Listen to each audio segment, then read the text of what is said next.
Welcome to the Real News Network. I'm Gregory Wilpert, joining you from Quito, Ecuador. Following Germany's parliamentary elections on Sunday, it looks like Chancellor Angela Merkel is heading for a fourth consecutive term as Germany's head of state. Even though her party, the Christian Democratic Union, together with the Bavarian sister party, lost almost 9 percentage points, winning only 32.9% of the vote, the Christian Democrats are still the strongest parties in the Bundestag. The real shock, although not completely unexpected, is that the far-right party, Alternative for Germany, won 12.6% of the vote, meaning that for the first time in 60 years, a far-right party will be represented in Germany's parliament. Now the big question is, which parties will Merkel form a coalition government with? There are 6 parties represented now, 2 more than in the previous period, which makes forming a coalition more challenging. Here's what Chancellor Angela Merkel had to say about her coalition options.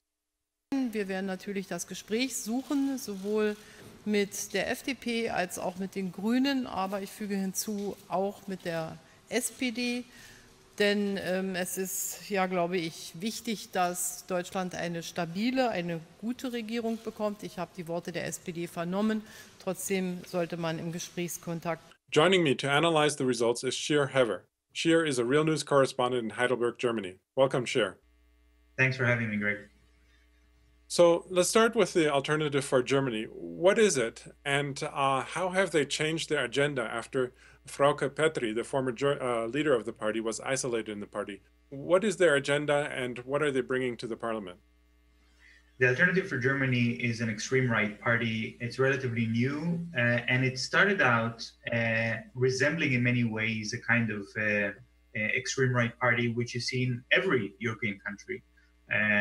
Where with an agenda against asylum seekers, against refugees, against immigration, for nationalism, and a neoliberal agenda as well on their economic platform.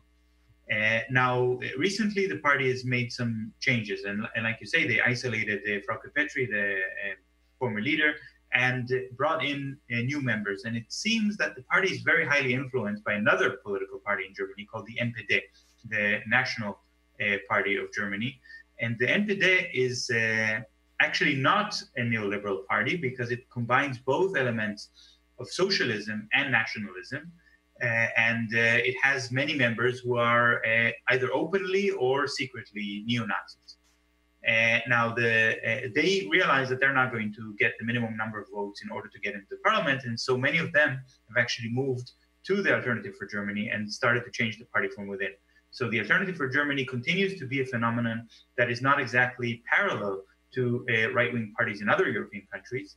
It's more extreme, but of course the agenda continues to be to stop immigration, to stop accepting refugees, and to have a very strong investment in military security and nationalism. But for a while earlier this year, it looked like the AfD was going to fizzle out. I guess it was mainly because of infighting and so on. Well, at the same time, earlier this year, the Social Democrats were surging under the leadership of Martin Schulz. What happened? Why did the AfD succeed unexpectedly and the SPD, the Social Democrats, fail so miserably? Well, I think that you have 2 explanations for this. On the one side, you can talk about the level of competence of the politicians themselves, but I think a much more interesting discussion is on the reasons and the conditions that lead to the rise of extreme right parties and to the fall of social democratic parties. So the Alternative for Germany, despite of its bickering and infighting within the party, does speak to a large group of Germans who are uncertain about globalization and uncertain about what should Germans' policy towards the Middle East and towards refugees be. These people are responding with, I would say very emotionally, to the very sophisticated and very clever politics of Chancellor Angela Merkel. These politics are, when I say sophisticated and clever, that doesn't necessarily mean moral and humane, but certainly very economic minded in a way that uses the refugees to the benefit of the German economy. But that message is sort of lost on a very large part of the German public, which is mainly seeing that as threats, as barbarians at the gates, and their response is to say Angela Merkel is destroying the country and we have to stop immigration at all costs.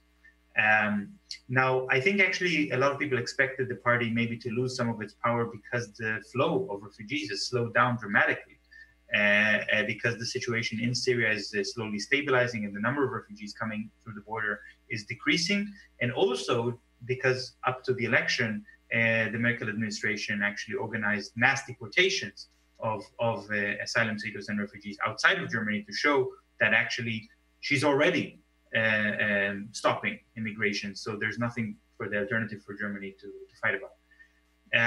But if you look at the regional elections and how quickly the alternative for Germany has grown in those, it's not really a surprise. Talking about the Social Democratic Party, the SPD, well, they made an attempt through the leadership of Martin Schulz to portray themselves as a young and vibrant party ready to surge in power and become a real left alternative for the Merkel administration.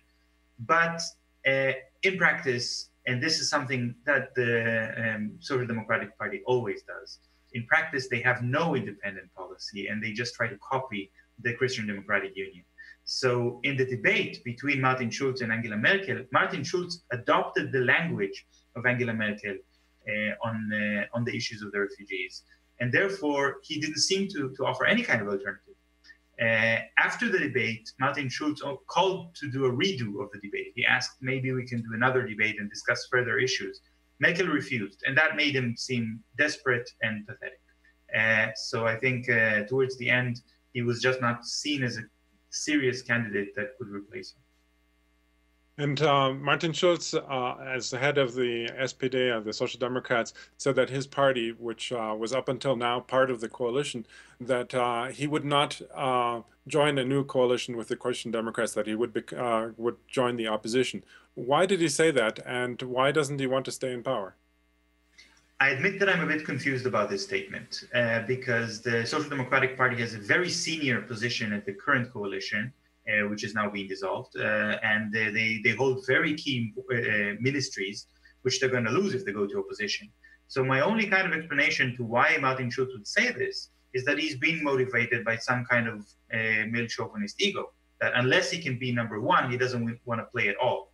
And because he didn't get as much power as he expected in the election, did not get as many votes as he wanted, he sees that, or he interprets that as a message that the voters want him out of the coalition altogether. But I think maybe another explanation could be that Martin Schulz is concerned if the SPD is in the coalition with Angela Merkel, like the current coalition, that makes the Alternative for Germany, the far-right party, the head of the opposition, the biggest party in the opposition. That gives them some kind of legitimacy, and that is a threatening message as well. So what are the possible coalitions now that could be formed in Germany? Well, if you just look at the numbers, at the math, you see that the current coalition could actually continue to exist. It will just become much more narrow and less stable, which means the SPD with the Christian Democrats. Despite this statement by Martin Schulz, this is still possible. It's still in the cards, and Angela Merkel said it herself. But she would like to have a broader coalition, of course, because it makes her more powerful and gives her more negotiating power. No party can topple the coalition so easily just by stepping out. And that's what she would rather have. So she's now negotiating with two additional parties, the Greens and the FDP, which are the neoliberal extreme economic right party. And one has to ask, how can these two be together? The Greens want to have, their only point on the agenda actually is about climate. The party contains both left and right elements. So they don't have clear positions on issues like the arms trade or refugees and so on. Their focus is on climate. But even that contradicts the free market ideology of the FDP, which says no regulation or minimum regulation. Let's lower taxes in order to increase industry, things which are hardly good for the environment. Nevertheless, it might be possible for Angela Merkel to form this kind of coalition, because the other alternative would be to bring in the far-right Alternative for Germany. And that party, well, all of the mainstream parties in Germany would be horrified at the prospects of having the Alternative for Germany inside the coalition. They want to keep them outside in the opposition, and everyone is hoping that maybe in the next coalition they will fall under the minimum. So the results of the previous coalition, when there were only 4 parties, created the possibility of a left coalition that would have included the left party, Die Linke, together with the Green Party and the Social Democratic Party. Instead, the Christian Democratic Party formed a coalition with the Social Democrats. Why do you think that the left coalition did not happen back then? And do the left parties regret not forming a coalition 4 years ago? Is their decision related to the rise of the extreme right? I think 4 years ago, when that possibility became apparent as a result of the election, to have a coalition without the Christian Democrats of all the 3 more lefty parties, a lot of people in all of these 3 parties wanted that coalition to happen. And if you look at the platforms, if you look at the agenda, these 3 parties have a lot in common. The left and the Social Democrats are also progressive on climate issues like the Greens. Many of the members of the Green Party are also progressive on foreign policy like the left. And the social issues between the left and the Social Democrats are not that far away. But that's exactly the problem. That is exactly the reason why that coalition didn't happen. Because the left and the Social Democrats are afraid that the voters would not be able to tell them apart. The current head of the left party, Gregor Gysi, is taking his party as far to the right as he possibly can, under the slogan of trying to make his party fit for government. So he believes that if his party would resemble the Social Democrats enough, then he might get into the coalition. But in fact, he's doing exactly the opposite, because he blurs the line between himself and the Social Democrats. He turns the left party into just a copy of the Social Democratic Party, and that turns voters away, because voters then go to the smaller parties, which in the end don't actually manage to get through the minimum. So I think that's the reason that the coalition didn't happen then. Whether people regret it or not, that's a bit hard to say now, but I think this played into the hands of Chancellor Angela Merkel, and she completely understood that if she can outflank the left and have her policy presented in the framework of a humane and ethical message that Germany will not turn away the refugees fleeing war and genocide in some cases and so on, then Germany would live up to its responsibility. And of course, not putting on the front the fact that she had other reasons to engage with that policy, like economic interests. So by flanking the left parties, that really created a message that there is no alternative, that all the parties are of one voice. And that gives Angela Merkel a lot of power, but of course, it means that people are looking for an alternative, and that's why they vote for the Alternative for Germany. They're looking for a right-wing alternative because they consider Angela Merkel to have gone over to the left. And that would probably not have been possible if that coalition of the left parties would have been formed, because then Angela Merkel would have been in the opposition and would have called, of course, for right-wing policies. Right, that makes sense. Well, thanks, Shir. We're going to continue keeping an eye on all of this. I'm speaking to Shir Hever, a Real News correspondent in Heidelberg, Germany. Thanks again, Shir. Thank you, Greg. And thank you for watching the Real News Network.